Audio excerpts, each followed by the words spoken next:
So let's not assume that everybody knows you, fine looking gentlemen. And just quickly do a quick introduction, who you are, what you do, Frankie. Frank Felico. I'm a Harvey Callis broker in real estate, and I'm also a developer with Design Generation. Kyle Guthrie, long-standing REIN member, almost 7 years now, real estate investor and real estate agent as well. Matthew Lee. So I run Volition Investment Properties. It's a full-service real estate investment firm. So we offer advisory services, investor realtor services, renovation services, and leasing property management. All the services you need under one umbrella, except for financing. That's what it's going to come to. David Gonzalez, I'm the CEO of Vine Group, and we run the REIN Finance Center. And one of our niches is obviously working with investors. Cool. So we're not going to start in any particular order. I don't have a big list of questions here in front of me because I know where these conversations have a tendency to go. Now, once again, I just show of hands, who's invested in pre-construction or is looking at, who's interested in it? A few of you. Now, we're going to have this conversation because it does apply in different areas. There's always things that you need to consider. Now, pre-construction in an environment like this can be a very lucrative investment strategy. You know, you wouldn't go to Alberta necessarily and invest in pre-construction right now. They've got a lot of things, so it might not be the best strategy, but there's some good buying opportunities because of that. So it's a different turn of events. So let's just kick it off with a very fundamental question. Now, because you've got the microphone, David, let's talk about finance when it comes to pre-construction. So I run into Frank, and Frank says, I've got this great project on the go, you know, 300,000, 10% down. It's awesome. All right, so I think the first thing we have to look at is if you're going to buy a pre-construction property, we've got to understand what the closing timeline is. And condos could be 4 or 5 years. The thing is, whatever the builder tells you, add another year or two. That's a good strategy there. And then we want to take a look at, we also want to stress test your existing portfolio and say, okay, well, based on your portfolio, what's your financing options in this new condo? We obviously want to take a look at that. As far as builder caps, we have a builder program that can hold rates in your approval with a guaranteed financing for 3 years. So give me, I don't know anything about pre-construction. Many people out here don't know anything about pre-construction. I walk up, I say, I want to buy this deal. Am I qualifying for the mortgage today or in 5 years from now? So, if it's a 5-year build, you're going to qualify today, but lenders do have an exit clause in there, so saying that, hey, you know, we're going to hold rate for 3 years, and we may or may not renew that. So we got to assume that you're going to have to qualify under these rules. As far as if it's a project that's 3 years or less, we can actually qualify you today and hold that guaranteed financing in place. So the challenge is if you're in on early money, like if you're early money in, not out of the ground yet. So you're one of those. 3 years is not a big window of time, particularly in this neck of the woods. Yeah, so there's obviously a little bit of risk there, right? So what we're trying to point out here is what you need to know before you buy into a project. So if you're listening, you need to know that some banks will have that little clause in there that says in 3 years from now, things may change. And then you have to be aware of that. Yeah, just be aware of it, right? Yeah. That's the key here. Once again, this isn't making it wrong. It's go into any deal that you're doing, especially a strategy like this, that is not necessarily atypical of a buy and hold strategy. It may not be a buy and hold strategy that you have. You may actually be buying it to exit it the day that you take possession of it. You know, you may be assigning it. So there's all sorts of different ways that you're going to enter the game. So just be aware of all the things that you need to know. Good questions to ask. Now, Matthew, on any given day, you've got projects going on that you've done. And so do you, as a realtor, and this maybe goes for any of you, are you vetting as a realtor, are you vetting the developer, the builder? Are you actually making sure he's a great builder? Yeah, 100%. There's a common saying in pre-construction: you buy a developer first before you go buy a particular unit. It's so important. Recently in Toronto, so I specialize in Toronto, And in fact, I specialize in downtown Toronto, and there's particular reasons for that. If you've been following Toronto, there have been some developers recently in Vaughan and some of these other places that have just decided, hey, you know what, it doesn't make economic sense for me anymore, and they just handed the deposits back, right? And it's in the right to do so. It's not so great if you have invested in one of those condos. And that's really one of the risks you run when you work with or buy into a development with a small or mid-sized developer. It's reputation is everything. You know, you really want to go with one of the large, reputable guys, Menkes, Daniels, and Chardels. Those guys are tried, true, and tested. And because at the end of the day, when you're buying pre-construction, all you're buying is a piece of paper. You're buying a piece of paper. You're not buying a unit. Not yet. All you're doing is buying an agreement that says, I will buy this unit eventually from you. So you don't know if it's even going to be built. And so far in Toronto, as I recall, the biggest development that's gone belly up has been Urban Club. And very few people could have predicted that one in particular, because they were. The point is that it happens. It can happen. Go to reputation. You need to do your due diligence, and in fact, that's what we do.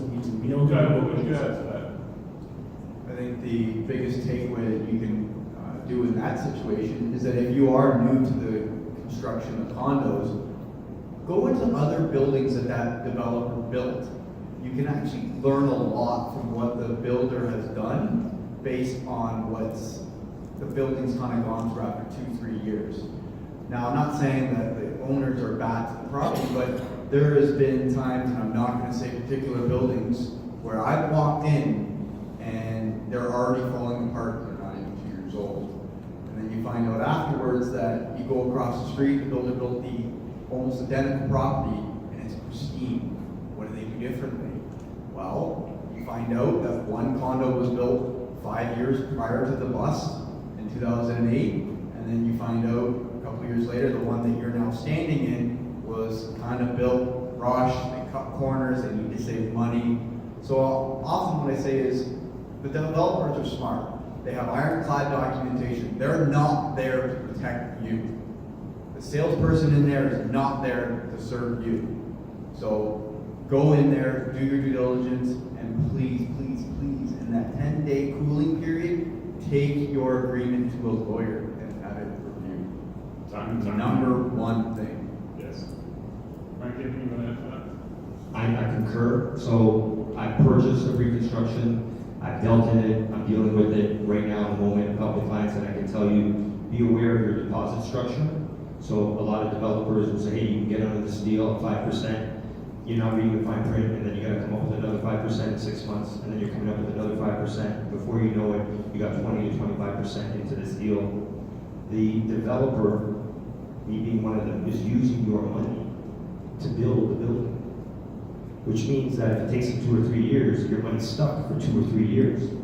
And then to your point, Matthew, if they give that money back to you, well, now you're in a new market, guys. You're 3 years down the road. So if you had $80,000 that you were going to put in a deal back in 2015, and now they're giving you your $80,000 back, or whatever it happens to be in 2018 or 2019, we know what the GTA looks like. The prices in 2018 and 2019 are not like what they were in 2015. You would have been better served buying something that you could have acquired in that year. So your deposit structure is immensely important in how you deal with pre-construction. It's where most people that I've seen that don't understand this get caught and leave a very sour taste in their mouth. And they don't get interest on that money. Yeah. So I can't speak to it here locally, but whenever you get into a heated market like we have here, one of the fundamentals that you run into, and Matthew and everybody alluded to it, which was, go look at other buildings, go look at the developer's previous track record and know their reputation. You need to buy their reputation. Fundamentally, what happens in a heated market, what have you got? Costs that are rising out of control. That's definitely one of the issues that are happening. The other issue that's happening behind the scenes is, as much as we have, our officials, our city people coming in and they're signing off, the inspectors are signing off, and they're not doing a really great job because they've got so much work to do. they're saying, you know, get that done, yeah, okay, I'll get it done, and the next thing you know, they'll show up a week later. The builder didn't stop building, waiting for that inspector to come off and sign off on it all the time. There's all sorts of those things that are happening in behind the scenes. We saw it a lot in Alberta where the buildings were then having challenges. And we've all heard the stories of roofing, all of a sudden brand new buildings flooding and all of the issues that go with it. And that's also often because of a heated market, and we have to pay attention to that as well. What are the next? What's another thing based on your experience, Frank, that you would like to share with people that they need to pay attention to with the experience that you have? So this one's gold, guys. I hope you might write this down. And you alluded to it. When you go into that sales office, the sales rep is a hired person for the building. They're not representing your interests. What does that mean? Well, when they give you the price, they're not telling you about the closing levies that are going to come in 3 years. So when somebody puts up a building, there's sidewalks that need to be built around it, fire hydrants, trees. The city implements a lot of restrictions on these builders to do what they got to do. But what they end up doing when the place goes to close, they divide those levies up between the units in the building, and you got to cough that up. Now, sometimes it's 5,000, sometimes it's 8,000, sometimes it's 10,000. It can vary, and if it's not capped, we suggest you capping it. It can get out of hand. Why is that relevant? Well, I've been in the REIN room often enough, Patrick, to know that we got some wise investors here. You guys can just start doing your math of what happens to your margins when all of a sudden you put your money down, you're dealing with these caps, you're dealing with these levies, and maybe the last thing I'll sprinkle in there, a lot of these developers in the fine print will not allow you to rent out the place until the building registers, which means you can't even offset your carrying costs. So if you're personally not planning on moving into the place, folks, and you're planning on renting this thing out, the building's not registered yet, you're getting hit with levies, you're not able to rent it out, you got all the stipulations, you all of a sudden are upside down, and the margin you were expecting to make, or the investment you were hoping to make, all of a sudden ends up becoming a real bad investment. Great. Top tip. Top tip, just because I've witnessed it firsthand, not so much in the condo world, but in the housing sector, pay attention to the HST. A lot of times people get burned. They find out afterwards, they go sign on the day of closing 2 days prior, and they explain, the lawyer asks the $1 million question, will you be living in this property? And you say, no. Well, guess what? You need to pay HST on that property, because the builder then puts that front on you. Now you have to come up with that HST amount, which can vary between $15,000, $20,000, $30,000, $40,000. The worst part is the builders build that into the price, that then they get the rebate. We're entitled to the rebate as well, but it also is capped based on the value of the property. So pay attention to that, because now what your closing cost, what you thought was going to be $80,000, you now need to add your HST, and I've seen, unfortunately, buyers come at the last minute going, I don't have the money for the HST. Now what do I do? So you better get your hands on it, or else they're going to sue you. We have a lender for that. That's probably one of my biggest An takeaways. emergency GST limit or HST limit. Top tip. Top tip. 92? One at a time. One at a time. Number one, work with a Platinum VIP agent. Why? Platinum VIP agents are agents who have done a lot of business with those developers. They have relationships with those developers. And what that necessarily means is that when they open up a new project for sales, pre-sales, they go straight to their VIP agents first. And so, as a VIP agent, I have access to ground level pricing, which ensures built-in equity by the time the next phase comes out. So for example, I get into phase one, early bird pricing, VIP pricing, whatever you want to call it, it's 800 square foot. By the time that they release the next phase, and that would be, for example, when they open up to all the regular agents, it's gone up another $25 or $50 a square foot. So it's a risk mitigation strategy to try to ensure that you have built-in equity to help with fluctuations in the market, for example. And that's a good, and I want to just sort of interrupt there quickly, Matthew, is that what Matthew's saying is really important for you to understand. So for those of you who have maybe bought a property and you go in and you see all these units already taken, and it's going, well, hold it, I was here like the day you guys said it was available. That's because there was a number of people before you that were dealing with the VIP realtors who have their lists, who send it out to their clients, who say, VIP, if you're interested in investing this, so they get first crack at it, and they get first choice of the units generally as well. So they also get premium units. So I want to just, because we've got 4 guys here that know this, when you walk into these deals, understand that there's always a lot of hype, a lot of energy. It's the next best building ever built. You are the best, perfect client for this kind of building. It's got it all, right? So that's all fine. That's just great salesmanship, and I love great salesmanship, by the way, personally. I love being sold. But you have to be aware that you can't buy into the hype. You get excited about it, got it, but then you just step back and start doing your homework.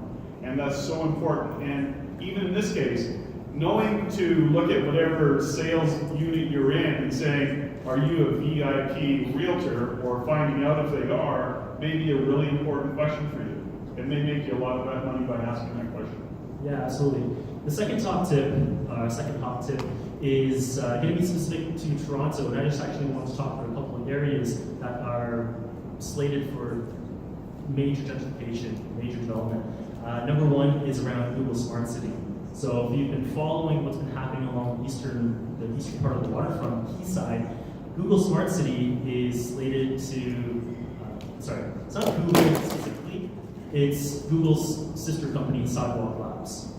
So Sidewalk Labs responded to an RFP for Toronto, put in a proposal, won the proposal, and what they want to do to transform Toronto's eastern waterfront is different than what every other proposal came in at. Every other proposal was, hey, let's put in condos, put in some retail, make the waterfront really nice, walking path, whatever.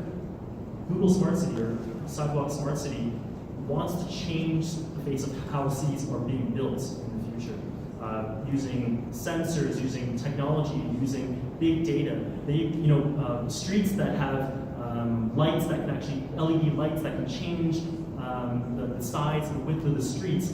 They'll have the type of materials they're using, and to build quicker building times, they have malleable type of structures that actually allow the internals of the buildings to actually change size upon turnover of tenants. So tons and tons of cool stuff that's happening there. We're even building like an underground network of mail delivery system and garbage removal system. So tons of cool stuff that's happening there.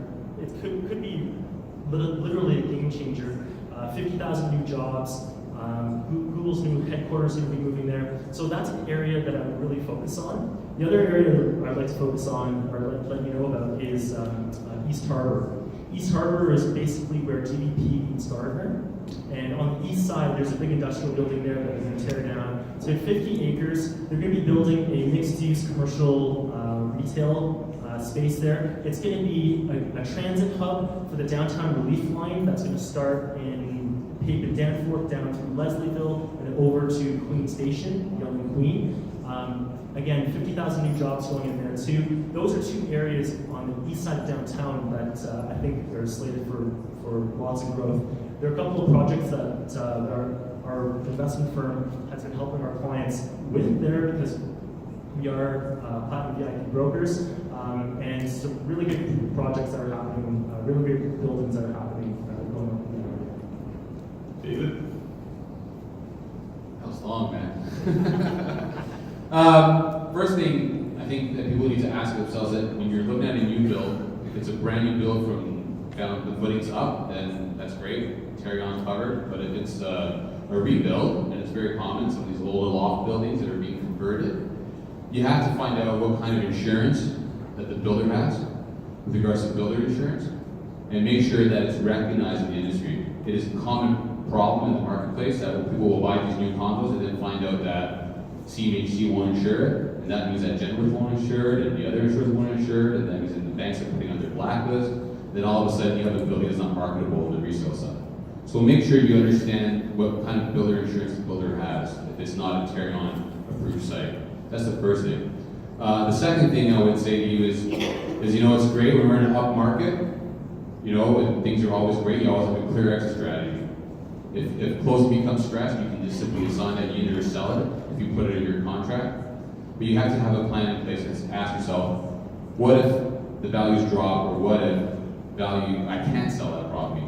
what's my closing strategy? So I think, when you're talking with your mortgage broker, you should make sure that you have a good understanding of where you sit financially to make sure that you have a clear vision on that. Those would be the two things I think, David, I think you make a couple of good points. Matthew, to your point, I mean, Matthew has a couple of specific areas, but when you're looking at a pre-construction anything, you're looking at the economic fundamentals that are driving that area. Now think about what we're talking about here. You're now considering 3 to 5 years, 2 to 4 years. So you're putting your money down today and you're looking into the future. Now, whatever your pre-construction is, aside from all the hype, you have to say, am I confident in that particular area? So in Vancouver, for example, they're talking a lot about Surrey. They're talking about a lot about Langford and Victoria. And they can see the future very easily in those areas. So make sure that you're not just investing in the hype of that particular building and all of the stories that a builder is telling you. Really do your research on the economics that are driving that particular area.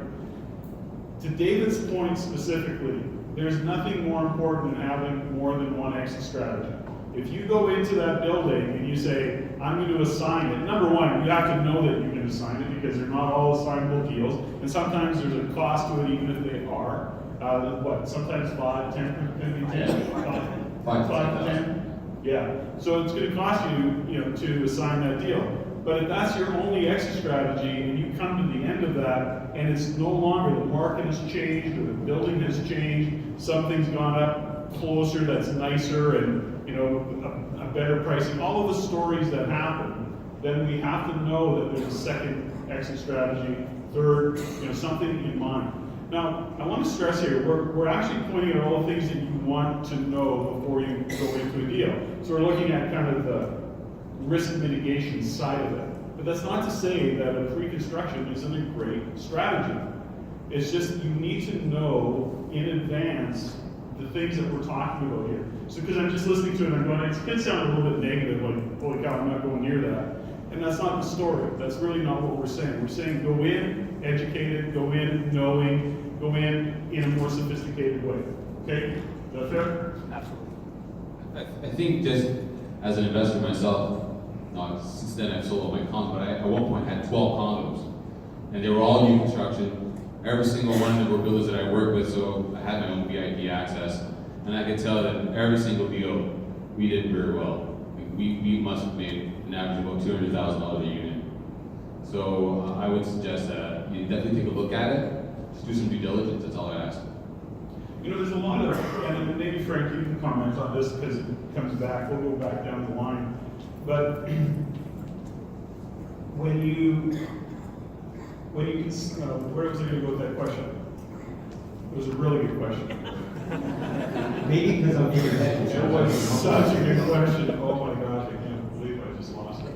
Maybe we'll come back While I jump in. Yeah, go ahead, it'll come back. So, I love the fact that you said pre-construction, even though it might sound that we're coming across negative, we're really just trying to give you the skin. I've invested in pre-construction too, and I've done very well, guys. We're just telling you specifically to have your eyes wide open on what you're dealing with. So, as an assignment situation, you want to make sure that you can assign. You want to make sure that you understand that your maintenance fees, as an example, are initially bought down by the builder. He's trying to make it look more attractive to the marketplace by saying, hey, it's 51 cents a square foot. Those maintenance fees will not stay at that point. You're going to want to know that when you take this possession, they still need to build the reserve fund up. Reserve fund in case something happens in the building. So they're going to ask for typically 2 months upfront of maintenance fees that just go into the cookie jar. I think something that you also have to be aware of is as that reserve fund with your maintenance fees goes up, yes, it's paying for some things, but they're piggy banking some of that money. And when you leave and when you sell that unit, that money doesn't come with you. So when you do maintenance on a home, you can get that back. You did the windows, you did the roof, great. But if you have collected a bunch of maintenance dollars, they're sitting in that reserve fund, and you sell your unit off, you don't get a portion of those maintenance funds ever back to you. So you just need to be aware. We're all very pro on certain things and very con on other things, but we're really just trying to send a message. Just be crystal clear about what you're getting yourself into. You can make a lot of money pre-construction. But to Rain's point, just do your vetting, do your due diligence. And that's why the 10 business days are there to do precisely that. Talk to somebody in the room. I mean, there's a ton of people in this very room that have bought a ton of stuff. That great advice in the Rain room all the time. your question. No, it was so profound. I know. Just to kind of change directions, we've been talking about condos so much, but about the rest of the world, I kind of specialize in new construction townhouses, and that's where I've been able to, I guess, accumulate some of my wealth. The big takeaway that I want to say with new construction townhomes is don't get too caught up by putting every upgrade in. So often you go into these design centers and they've got the walls plastered with all the high-end stone and all these beautiful floors.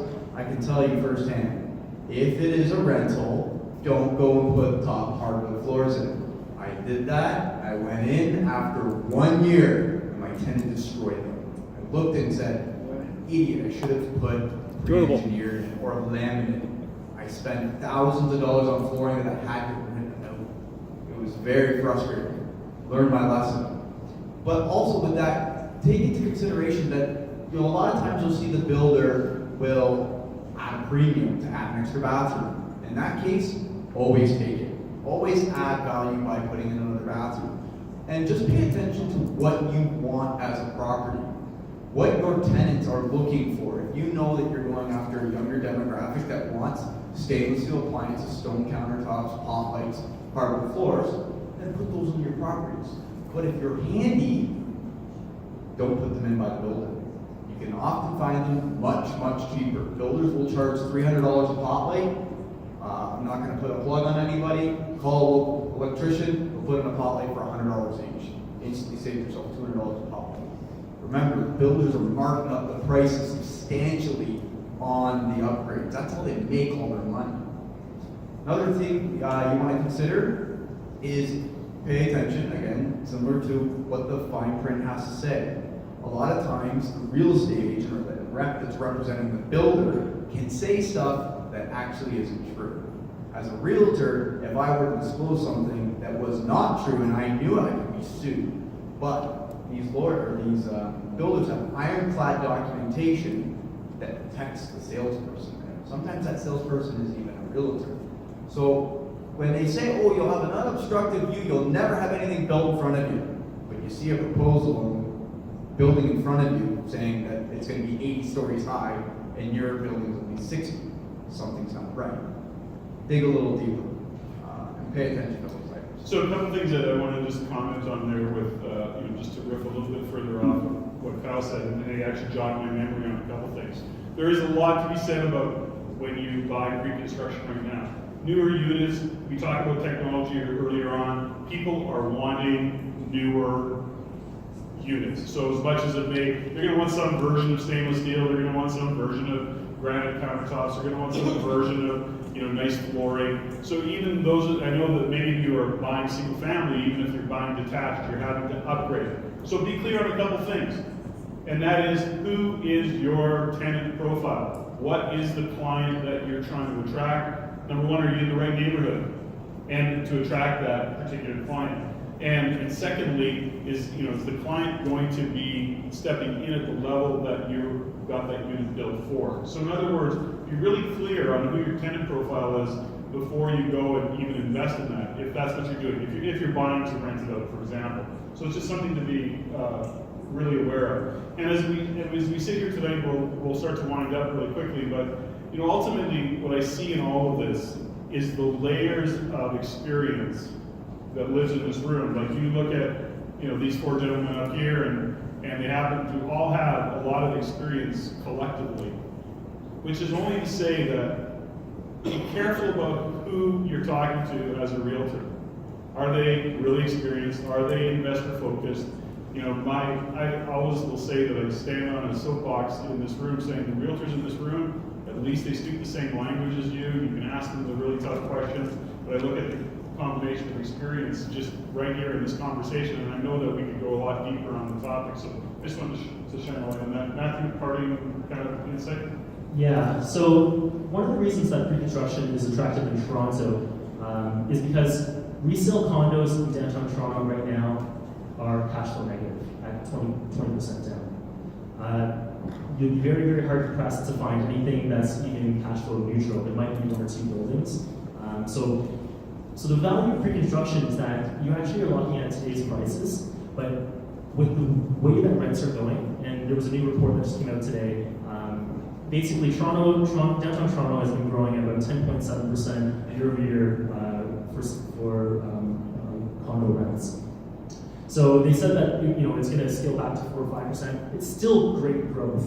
And if you're looking at today's prices, and by the time you take possession, you'll be actually into cash flow positive territory. So whereas if you buy a resale condo now, you'll be cash flow negative, and carrying that cash flow negative property on an ongoing basis until rents catch up. And if you bought pre-construction, you can let the rents kind of ride, and then by the time you take possession, you'll be into cash flow positive territory. So that's actually one of the ways to still invest in Toronto and still fit the REIN model insofar as the buy and hold and cash flow model.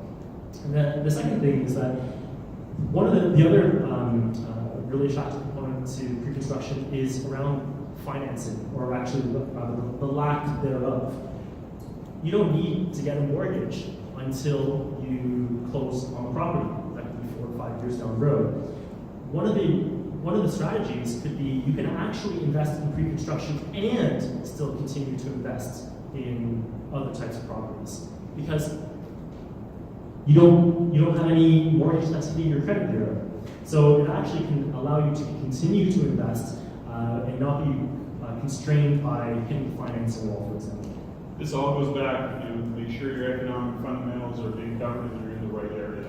Just don't buy hype. David, parting word? Parting word. I think, look, here's a tip. So if you were to buy 6 townhomes altogether, and they're in a block, instead of having to get residential financing for 6 homes, you can get a commercial loan for 1 block. Your financing possibilities increase tremendously. Remember, commercial world, they love residential real estate. Residential financing, they're a little concerned about residential investors. So even for JV, instead of building a JV portfolio of partners and buying 5 different properties all over the place, you can try to get them together. This way you can get some premium financing. So that's something that I would definitely consider. And it also works in the condos too. If you have, don't buy too many, you never want more than 5% of the building, because then the lenders start freaking out. But up to about 5% ownership of the building, you can consolidate that. If rents go up, like we're projecting to happen, those new rent rolls, you would be able to cash flow and get a commercial loan for that whole portfolio of condos. So this is a way for investors who may feel a little constrained by residential financing to get back into the market. That's and for JVs. That's cool. And we can help you guys create the proper LP structure with JVs and all that. Well done. Well played, man. That was a good one. Ladies and gentlemen, give these guys a round of applause.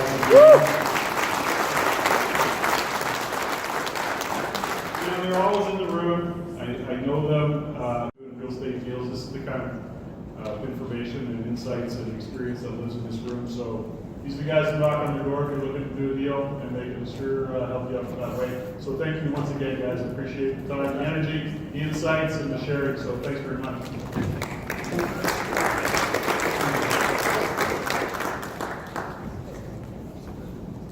Matthew, we'll see you. Yeah. Thanks all. David, thanks.